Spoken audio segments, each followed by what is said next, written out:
Welcome, ladies and gentlemen, to this month's research webinar with Responsible Management at the University of Bradford School of Management.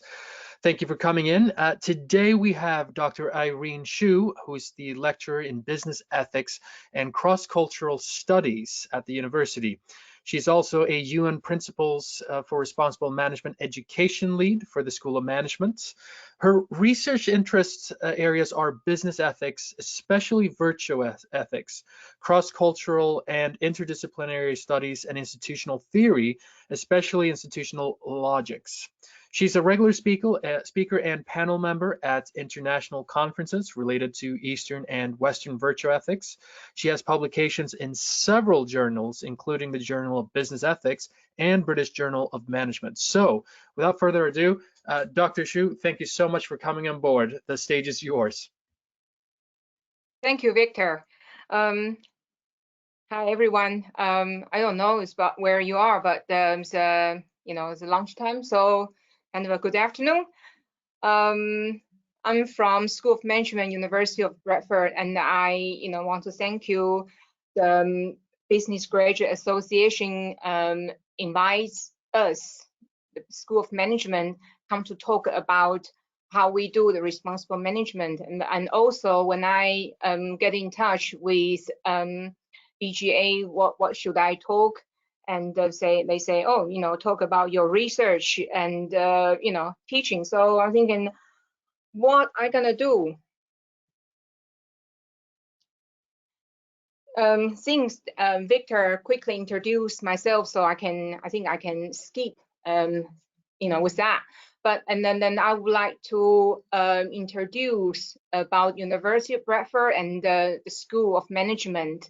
Then also afterwards, and briefly talk my research thing. Then how I then link, the school's responsible management, then with teaching. So yes, Victor introduced me about myself. I'm originally from Taiwan, and I actually gained my PhD from Thornton University Business School in very end of 2018 and early 2019. But beforehand, I actually taught, worked in another institution, York St. John University, and since then I actually work for University of Bradford. So I have, both in private and public sectors experience in Taiwan, UK. This really then helps me when I deliver my teaching, especially linked to sustainability and business ethics, and really help me to able to not only deliver theory side, but with applications. So firstly, let me quickly introduce about University of Bradford. We are in the West Yorkshire and North West Yorkshire in England. And University of Bradford has been categorized as the first-class universities in terms about sustainability and environment friendly. And so you can see the slides here, we are 24th. So there's been commented about when a different type of ranking in UK and worldwide system. And I think that, but really, I think the author here really, the report here talking about that there are still too many universities who do not give sustainability the attention or significance it deserves. And so when we all focus on research, teaching, outputs, this kind of ranking, and I think it's actually great University of Bradford that ESO is actually we embracing sustainability, not by only talk about it, but doing it. So then School of Management, I'm proudly to say we have triple crown accreditation. Is around 1% of business schools in the world have this triple crown accreditation.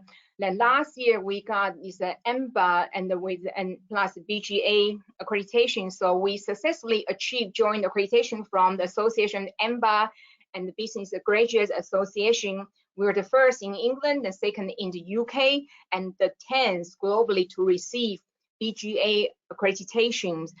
And one of the comments from the panel, in the end, when we announced the outcome, one of the comments from the panel is actually what we did, what we are doing. And School of Management, we are very much advanced. We're doing very well in terms of responsible management. Then also, we got the MBA recognition according to Online MBA 2020, the best value for money in the world. We, as an education provider service, we hope more learners can actually gain and benefit from our program. And also, we've been named Digital Learning MBA, ranked 3rd in UK and 10th in the world for career progress and 10th worldwide overall, according to last year's ranking. And we also been named by CEO Magazine 2020. This Digital Learning MBA is ranked 12th in world and 2nd in UK. We also been acknowledged. We work very closely with the NHS Leadership Academy. This is the latest news. We've been awarded Educate North Award. It's a prestige award for Business School of the Year 2020. We've been acknowledged what the School of Management been doing in terms about community, serving community, and also help students improve its employability skill, such as a program such as a career booster program. And we also, with industry partners of market, in terms of like regional, national, and global relevance programs. We building links with employers through initiatives such as Bradford Business Challenge, which create opportunities with local community and small businesses. And with this Bradford Business Challenge, I think in the end of the session, when I come into how we do research-led teaching, I'm gonna use that and to demonstrate how we do it again. Currently, we're having 4 academic centers, and I am from international business marketing and branding. So in terms of my research, my teaching is all is so relevant and from this division. Since the first slide show University of Bradford, we have been named the first class in terms of environment friendly, sustainable, champion about sustainability. Our ethos very much about EDI, equality, diversity, inclusion, and sustainability. This is our ethos. So we have been recognized as a 2020 University of the Year for social inclusion by Times Higher Education. So it comes to University of Bradford. It was so diverse, and it's a great inclusive and create that inclusive environment. Nobody feel and everybody feel equal and not being excluded. Everybody has voice to say.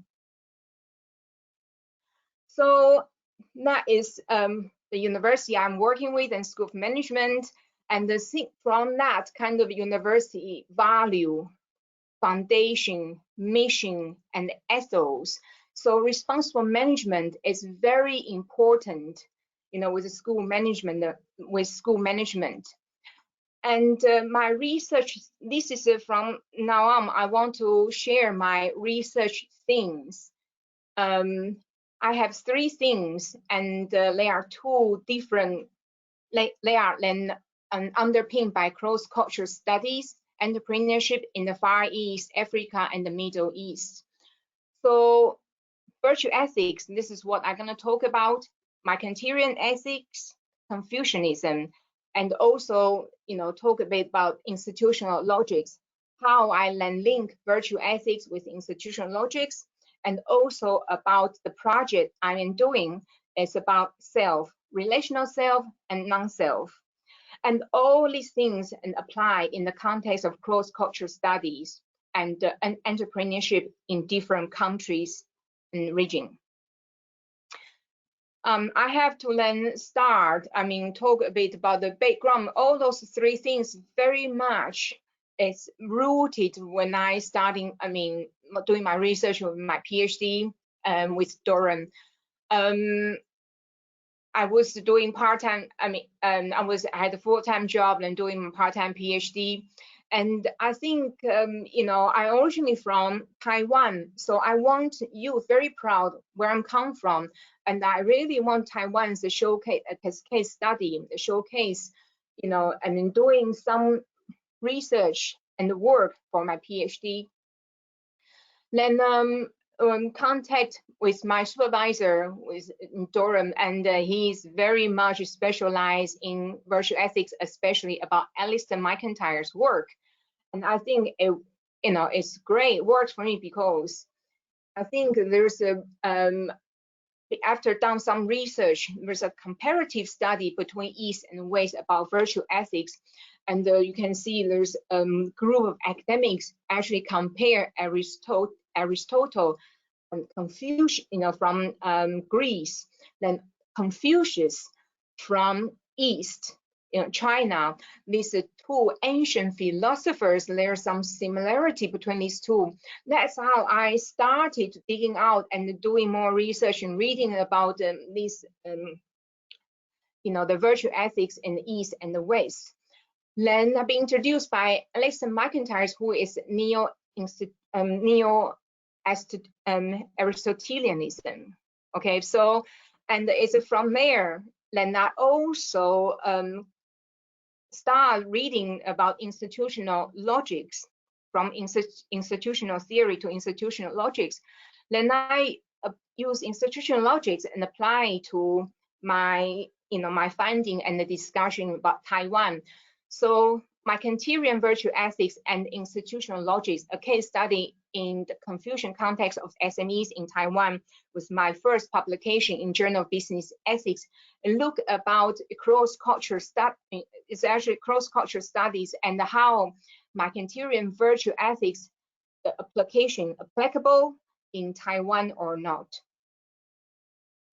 So this is my recent publications and some selective conference papers.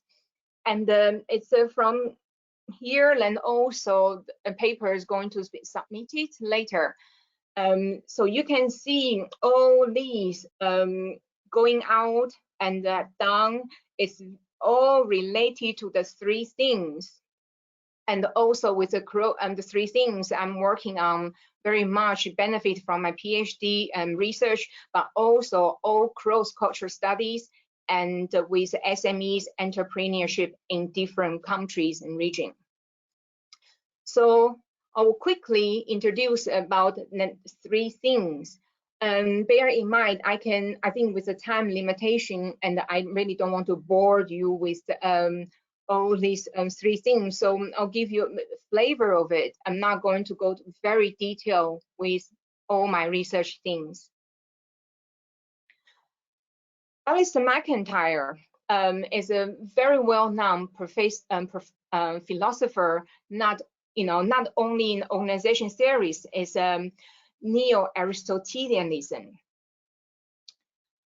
His work after virtue is very well known. So Alasdair MacIntyre's importance as a philosopher of virtue ethics and virtues is undisputed. He is the most widely cited writer after Aristotle in the field of virtue ethics in business.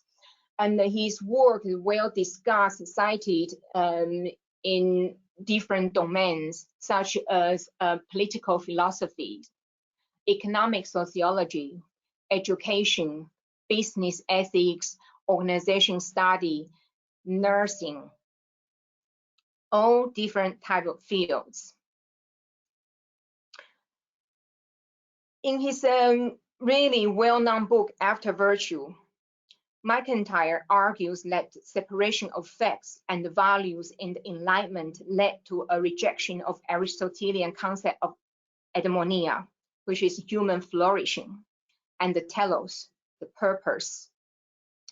Over depends on rationalism and the destruction of traditional beliefs, with no alternative coherent ethical system replacing this.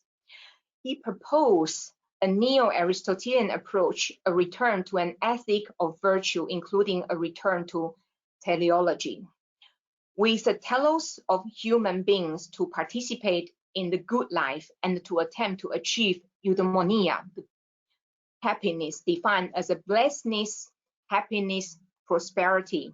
It is a state of being well and doing well, and in relation to the divine.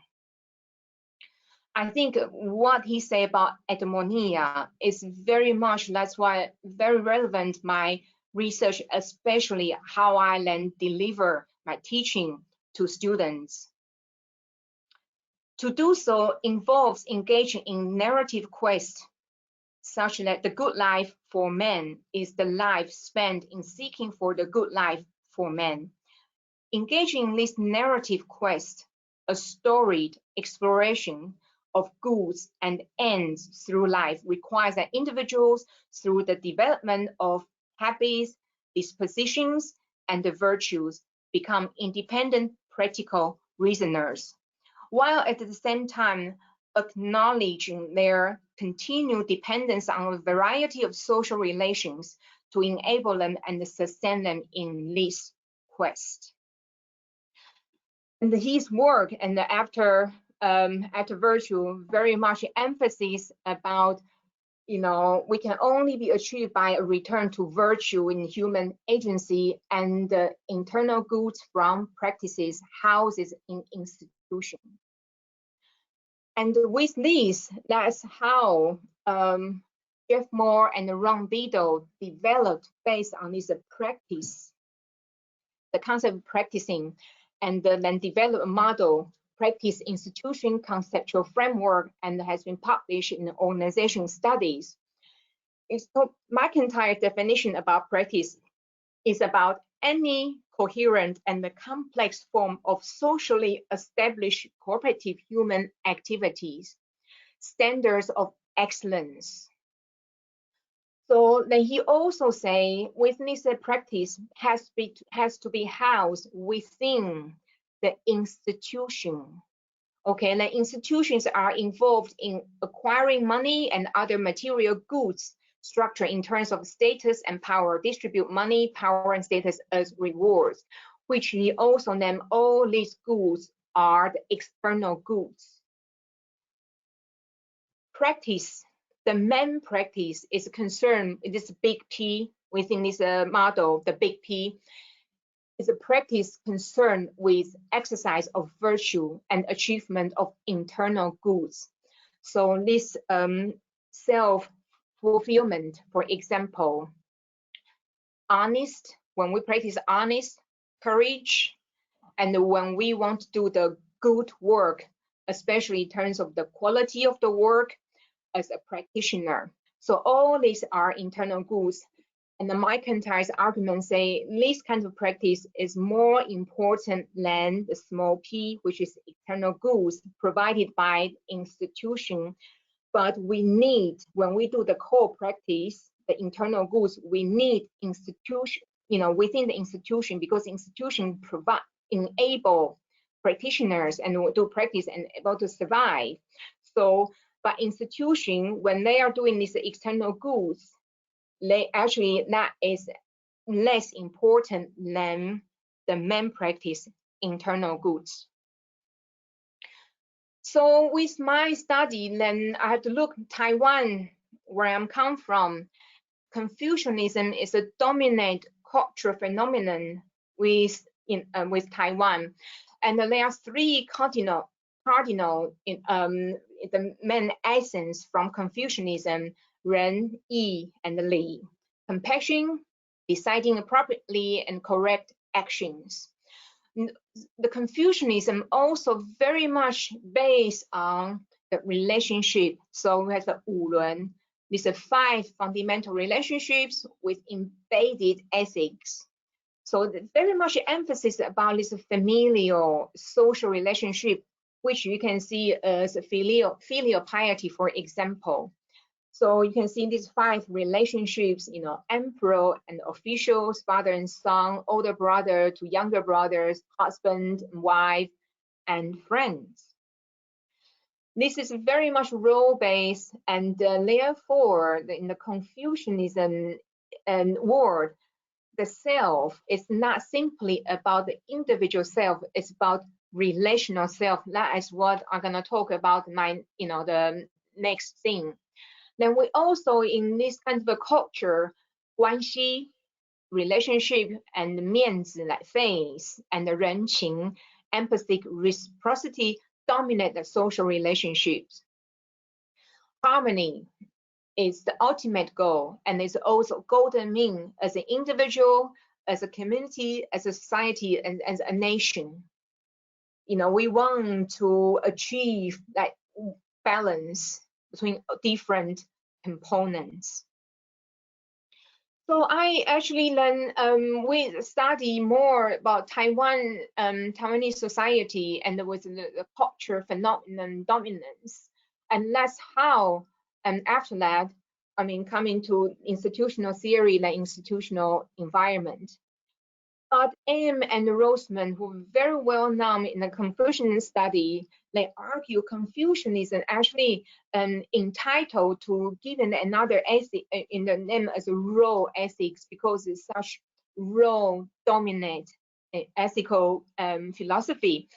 So Ames and Rosemont's argument is a specific vision of human beings as relational persons, constituted by the roles they live rather than as individual selves. And this role themselves, there's like a 5 relationship very much based on that, are not distinctly Confucian. You can see other societies, other religions also very much, in some ways, very much role dominant this, but the notion of a human as fundamentally constituted by our ongoing living in roles ramifies throughout Confucian thinking. And this is dramatically different from Greek or contemporary Western alternatives. According to the publication, my study from PhD, then published later, you see, I think when we're doing about internal, external goods, but when I do the interview, I use the word excellence as internal goods and success as external goods. Then, because in previous study from Jeff Moore compare Sri Lanka and Europe, so my study, coming to contribute is actually look about Confucian society with any similarity and the differences within these, the previous cases. So in terms of internal goods or excellence, interviewees in Taiwan describe excellence in terms of people, very much related to, what when they think what internal goods can, when they describe it during their work, what does it mean? What is internal goods or excellence to them? They very much related to people. Then when I ask about, what does it mean success or external goods to you, interviewee in Europe describes success in terms of money, which is very much identical with Macintyre's work, talking about external goods about money, fame, reputation. But in Taiwan, talk about, again, related to people. So, and Sri Lanka, it was in between. And since actually studied the Taiwan's Confucianism dominate society, then inevitably, and I think start looking about the institutional, like macro environment, what, certain conditions or so many different conditions that enable the firms and the macro environment work in certain ways. That's how then I start reading about institutional logics. And institutional logics, according to Thornton, Ocasio, and Lounsbury, incorporates macro structure, culture, and agency. So means it's actually include the individual, the firm's level, and the macro level, and through cross-level processes that explain how institutions both enable and constrain action. I think their work is based on Friedland and Alfred 1991 Bring Society Back. So the institutional logic has been defined as socially constructed historical patterns of cultural symbols and the material practices, including assumption, value, and belief. So which individuals and organizations provide meaning to their daily activities, organize time, space, and procedure, reproduce their lives and experiences. In another word, as institutional logics and the model provide a different way to study about culture. So I teach cross-culture management, for example, and I know Hofstede's dimensions or Trompina's work has been regularly reviewed as a part of the cross-culture study. But I think then institutional logics and provide alternative to studying how the institution being formed, not only from the formal level, but the individual informal levels. So they propose there are 7 main institutional logics: family, state, religion, community, market, profession, corporation. Of course, later on, people argue there are other logics should be considered. The authors actually not dispute. They say, yes, welcome. It's, we actually define 7 logics, but of course, there are other possible logics should be included. However, there's a criticism, and I think there's a group of academics such as Friedland himself and Krauss. They all argue saying it's a neo-institutional theory, institutional logics lack an adequate understanding of value and morality. So especially from Friedland's perspective, he's saying, the institutional logics, it seems become value neutrality, but he argued it is not. And as someone who actually study and pro-Macintyrean concepts, and we think we can provide the answer to, to answer and this criticism. So as I introduced in the previous slide, and big P, small p, when the institution house practices, institution provide these external goods enable the internal goods that practice enable to survive and doing, but the main focus should be in these internal goods. And with these internal goods, the individual practitioner, when we're doing our job, what we achieve of institutional substance.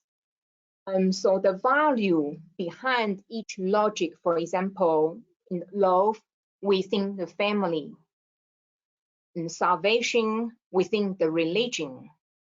Okay, so if you think, well, value behind each logic is too abstract, then think about telos, or that purpose, or eudaimonia, the happiness, blessedness, prosperity.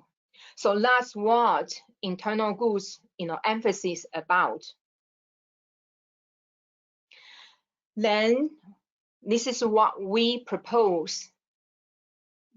Virtues require to differentiate between types of good and prioritize internal goods.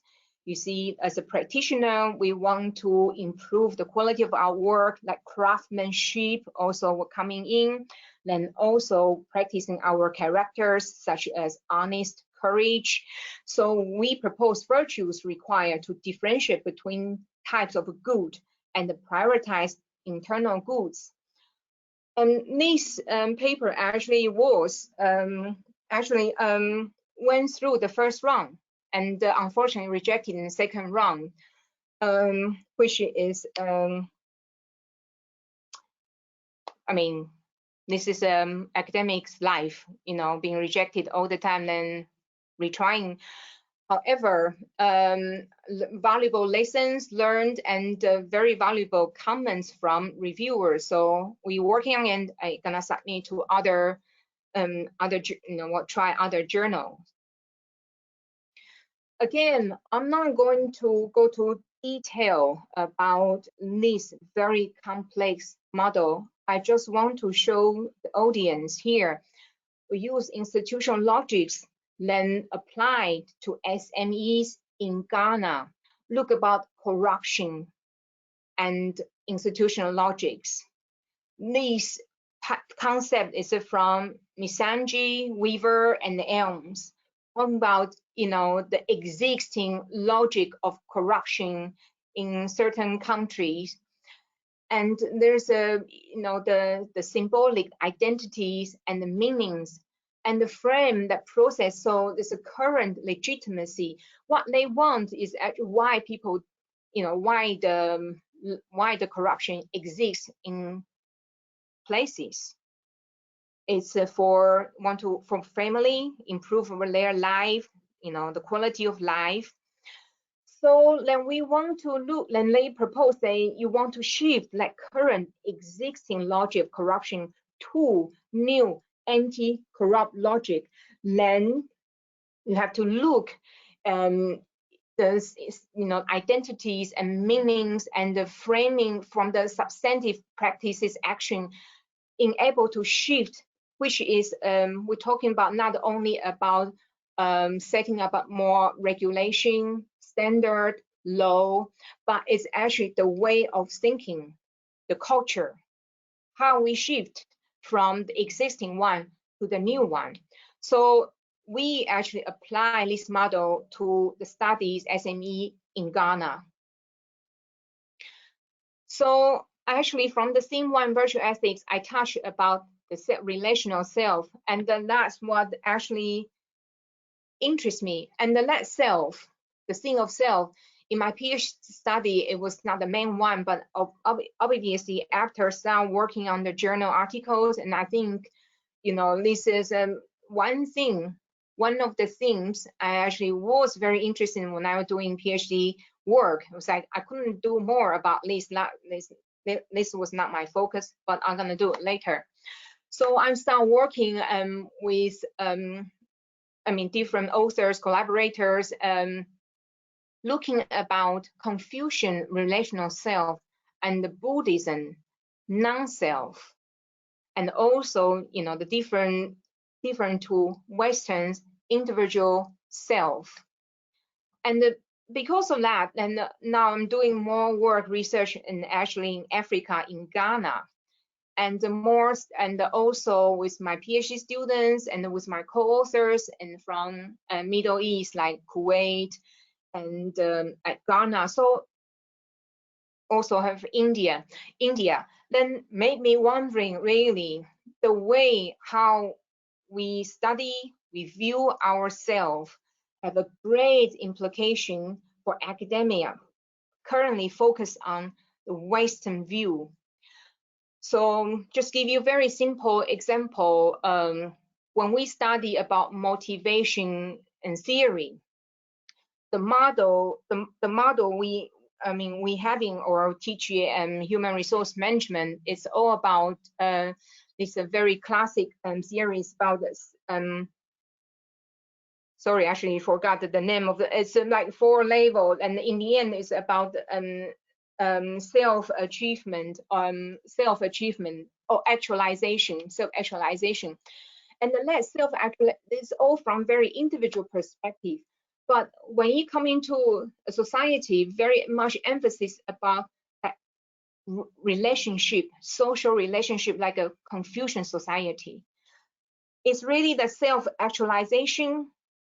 It's actually individual, or it's actually related to others. And I think with the implication like this, and I think it was a great implication of what we think about organization study, management theory. So give you a bit just perspective about like the Giddens from sociology. This reflexive project of the self-identity is no longer given, but has to be routinely created and sustained in the reflexive activities of the individual. In other words, that we have to continue changing to interact with you know, what's happening. So we have to interact with the change, then we have to continuing adopt ourselves to change. And so therefore, there is no like historical embedded what's happened or the social movement activities, like how they influence the individual, doesn't count. That's what it is. This, you know, his work has been criticized by some other philosophers. But then also Macintyre argued that the Western view of the self has changed significantly over time, especially since the Enlightenment project. He criticized this peculiarly modern self, the emotivist self, in acquiring sovereignty in its own realm, lost its traditional boundaries provided by a social identity and a view of human life as ordered to a given end. Confucian relational self, the individualism is strongly suppressed by family and society, and then an ethical understanding of role, which I mentioned before, these 5 roles, makes up the self. The self is not programmed by external models, but is responsible for carrying out roles in an ethically exemplary way. That's why if we want to talk about institutions, so it's like an informal institution really, I mean, so strong in that society. So the kids, for example, doesn't have to be taught in the curriculum or by the book say you have to do this, but by what is seen, parents, family, people around them, how they doing it. So that is how this informal institution. Of course, you have a formal institution and with a curriculum design, so education system that, but these kind of environment enable, you know, Confucian society develop self like this, relational self. The spiritually developed self understands what his, her role should be. For example, the father of his son, the son of his father, the brother of his sibling. So these are 5 roles, fundamental role coming in again, and let filial piety play such a crucial factor in it. Then, so you see, the whole village can be considered as related as an extended family. And my study in the SMEs in Taiwan, actually both in a company act and seen themselves and being seen by employees as the head of the family. So this Bella even argue a self without ethically understood roles is not a self at all, and that is why Rosemary and Ames argue Confucianism in some ways have his own this role ethics probably more appropriate rather than just virtue ethics. Just to give you a few slides about picture like this, you see the way of life. You know, you have a Western is like individual himself, but then here on the right hand side, the slides, you see we all related. Then also the mode of thinking. So you know, the Western was like very much like a one point here there, but Confucian society and Chinese were thinking so complex. Then The latest publication just being accepted a couple months ago by Journal of Business Ethics. Now you can actually access and with open access, you can review online. Actually, then I adopted Huang's model, who is a professor in Taiwan University in Taiwan and psychology. Okay, then he proposed as more universal model applicable to different parts of the world. As I mentioned before, what we learn is very much Western dominated theories, models. So Huang's argument is actually in the Confucian society or society emphasis about relationship much more, like social based more. So this person will be more like this a contrast between the biology individual, which means more West. Then the person is actually, the more emphasis about the social relations. So the action informed by social knowledge then will be different. So this is the model applied, then talking about how this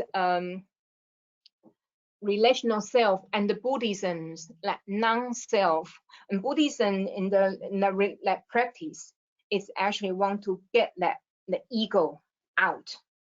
Okay, so and you see, and because of that, so that's why it made me thinking, say, okay, when Confucian society emphasis more about person, that social relationship, and then Western society is more emphasis about individual. The biology side, that's one that Huang actually categorized. Then how about other societies? Buddhism society like India, Vietnam. Then how about Africa region, Middle East region?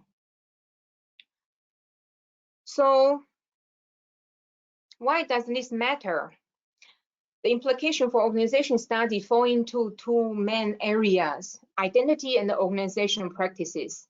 So identity construction is a negotiation process of the self with a variety of factors within organizational life. So continuous, fluid, and dynamic process, and influenced by the interplay of cognition, emotion, and the social interaction.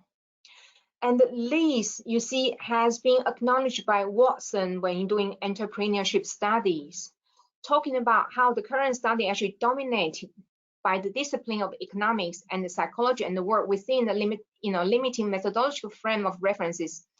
This more scientific approach, individualist framework dominate the US-led mainstream of research. Of course, in that paper, he was talking about, say, US-led and the Western Europe.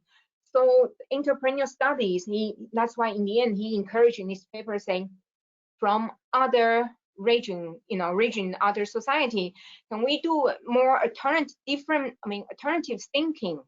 Because the view, how we view ourselves will interplay of cognition, emotion, and social interaction.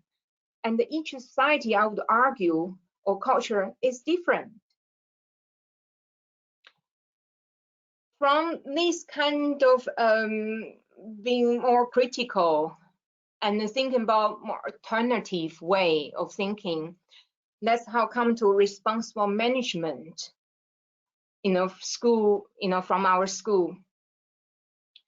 So how we define in our school, how we define responsible management?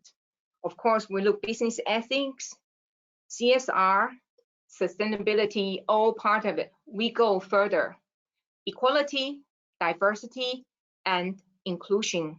Since it's our, as I mentioned before, it's our ethos of the university, so we truly believe and acting, doing it. Just to show you, these slides to show you all the modules contain elements directly. I'm talking about directly, explicitly with responsible management content. Then you can see the left-hand side, you have MBA and we have MSc modules. And, then you from the undergraduate perspective, then we also from year 1, level 4 until year 3, level 6, we have all these modules embedded with the students' the learning within, while they study with us. Obviously, there are so many other modules. Most of the modules from School of Management all have, if not explicit, then have the implicit responsible management content. Then I use myself as an example, and I share my research, several things. I focus on the research-led teaching. And I teach responsible management, champion responsible management, and then UN Prime Lead for the school. Then also teach business ethics, CSR, and cross-cultural management, then with international business domain. So all my research and led teaching very much informed by application of virtue ethics, the influence of different institutional logics and the different concepts of the self. That's one thing about, this is a slide, one of the slides showing as an example how I deliver my teaching. That's what Macintyre actually criticized about Enlightenment project, is actually emphasis about scientific approach, rationality, but there's no historical rules or embedded. You don't know what happened in the past. We've been basically influenced by our past. Then, so here is an example about Adam Smith, Milton Friedman, and Edward Friedman, very three important figures from CSR, business ethics, I would even argue from sustainable development perspective. Nowadays, when we're talking to students about sustainable development, sustainability, even to business people, it's about sustainability. Without knowing, some people actually, without knowing, we've been influenced the way how we see sustainable development, or come to the term from the past, such as Adam Smith, which is a very interesting, controversial figure. Some people see him as, because he champions self-interest, this idea of self-interest. So that's how the free market ideology coming in influenced greatly. But lately, there are some academics actually seeing him, Adam Smith, as a pioneer of the stakeholder concept. Furthermore, he has also been argued as a pioneer of virtue ethics as well, because his first book, talking about morality, sentiment of morality. People say if his first book has been read first, then how we interpret his idea theory can be very, very different. Then even with Milton Friedman, who championed shareholder theory more, even with his famous citation about the solo responsibility is actually thinking about shareholders and the owners' benefits and play within the rules of the game. However, in the end, he also talked about no deception. You have to be honest. And with that, there are very good papers in Business Ethics Quarterly and argue saying, even with that, you see, Milton Friedman emphasizes the elements of ethics, the importance of how business should be ethical. Then, of course, we know about stakeholders and then CSR, stakeholder theory, and coming in, there is this historical development and evolution. I think when we teach students should know about this. Where is it come from when we're talking about the sustainable development goals? Then there's also the philosophical argument about the business ethic and sustainability. It's recall the key points from Bannon, Gomez, his paper say, when we're thinking about concept of sustainability, there is a philosophical, root embedded. So ethics is essential to a proper understanding of sustainability. They actually promoting, they championing and say need to be seen as a matter of ethics, virtue. So they say being ethical, then being, so that's how you do, when we want to act sustainability or sustainable development, and thinking about be friendly to our natural environment, that is ethical. Nowadays, people just think about sustainability, but that is a way how we be ethical to our natural environment. So they argue ethics is the key to resolve the conflicts between the rationalities of the economic, social, and the environmental domain. This is another one when I teach students. Of course, when we talk about the triple bottom line, which is business world familiar with this term. Business have to be think about balance between the economic, environment, and the social dimensions. How I link to then institution logics? I think then it is the Elkington's model or idea has been criticized by others because it's a bottom line based. But what I want to say is here, that when I deliver this to students about triple bottom line, not only about triple bottom line itself, how about from institutional logic perspective? You see, when beforehand business very much focused on the market logic, the economic side. Now, we also, from business perspective, we also have to think about other logics as well. The well-being, people's well-being, even environment, well-being as well. So, give you another example, which this is one of the things we've been recommended and been commenting that we're doing so well, embedding, students learning is a final year business challenge, which is the dissertation for final year students doing this. They have options and they have to then take these, most options here you can see they have embedded or linked to, apply to the Sustainable Development UN's this SDG goals. Okay, so students, when they're going to do research or a case study in an organization, their topic, their things, how that link to is one of the few SDG goals. And that is actually from the year one, they learn about responsible business until then. And then year two, you have business ethics and the law. Then year three, you have this, you actually application, apply what you learn. So my impact on students, hopefully, is more conscious of ethical factors and being more critical, challenging the conventional current thinking and think outside the box or think outside the Western box. In the end, before I finish my slides, the genuine problem, to our life,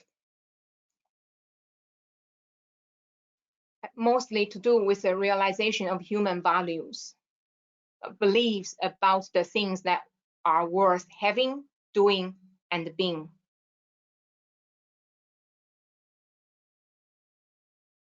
So I finish my presentation. Thank you for listening. Victor. Thank you so much, Dr. Chu. And we have a few more minutes for some questions. And I guess I can go into a little bit about how, because you bring up an interesting point here, and that is that we have to learn about the various, let's say, ethical dilemmas and points of views from all parts of the world, not just, let's say, the Western view.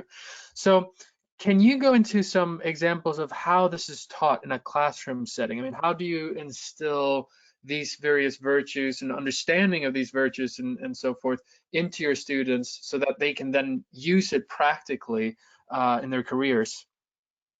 Yes, very good question. Thank you. I think when I teach, I think very conscious about, the current, I think obviously I teach cross-culture studies and CSR. So you have listed different values and conflicts, and that is why I think if you come to the current situation, USA, China, or G7, what they just had just a G7 meeting finished a couple of weeks ago, and there's a value conflicts, even Logies conflicts. So when I do deliver cross-cultural studies, for example, I'm very consciously not only choosing, I mean, because before it's always more Western cooperation case studies, I actually then would also go into for emerging market. For example, 1 week we have a case study about India, how English businessmen or the British corporation works, have a branch in India, have this conflicts with different way of looking of the work communications. Then also one day we talk about how a German football agent actually work in Lebanon and meet in Lebanon and talking to another agent. So I mean things like this. So I think then students actually have the case studies they learn is not only from case study for what we in current is more Western dominate, but I think the emerging market, from China, Brazil, Russia, and all these are very important. Firstly, that's the case studies I do, and secondly, when I teach CSR, I actually use the current issues, what's happening now, for CO2 emission, for example. I think we all champion, and when we talk about sustainable development, this concept, for example, and we all agree, worldwide all agrees that we should cut down the CO2 emission. But lately, and Greta Thunberg actually accused the Western government, and she actually saying, you people, the Western governments actually playing this very creative accounting. Why is that? And the Economist actually wrote an article about saying she actually got a point. Who set up the goals, the standard for sustainable development, for example? Okay, developed countries. So when we spending, we consuming, we buying things here in UK, for example, have we thought about this has been produced in somewhere else, in India, in China, in Pakistan? So when we probably easier to cut down our CO2 emissions, then easily for us to accuse other developing countries, say, you haven't done so, you over it, you need to cut it down. Have we seen the problem? Even though we just say we're buying, we don't produce, we're buying, we consuming. Have we seen we also causing the problem? We are the part of the problem. So when I